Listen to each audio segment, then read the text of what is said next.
Warga Desa Bumi Ayu, Kabupaten Musi Banyuasin, dihebohkan dengan adanya seekor buaya muara tersangkut kail pancing warga di Sungai Musi.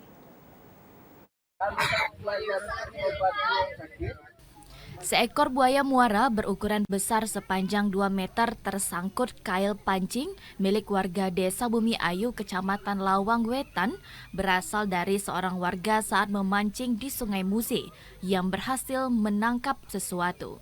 Saat dilihat, terdapat seekor buaya muara yang tersangkut di jaring. Mengetahui hal itu, ia bersama warga dan nelayan di sekitar sungai menangkap buaya tersebut karena khawatir akan mencelakai warga sekitar sungai. Setting pakai tali. Kami tahu istilah tu mancing akal liwat apa. Mau nggak pancing, mau kena buaya. Terus ngajak masyarakat minta tolong. Takut? Kami takut, Pak. Terus orang Orang main berapa? memang kedukan. Orang berapa waktu itu Pak angkatnya? Kami itu 5 ketek. Orang itu sekitar 15. Ada bisi 2, ada bisi 3 orang. Langsung dibawa buayanya. Langsung kami setting pakai tali. Langsung dibawa. Menurut camat setempat, memang di wilayah tersebut merupakan habitatnya buaya.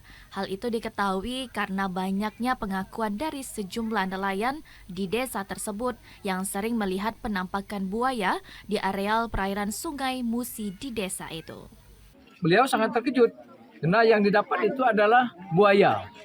Buaya masih barangkali anak-anak sudah lewat karena panjangnya sekitar 2 meteran dan beratnya ini hampir 10 kiloan, jadi 10 kiloan berarti 10 kilo. Itu ya. Kilo. Nah, ini sempat tersebar, jadi ini sangat heboh di Bumi Ayu ini. Dari Banyuasin, Iwan Arianto, TVRI Sumatera Selatan melaporkan. Informasi tadi mengakhiri perjumpaan kita dalam Sumatera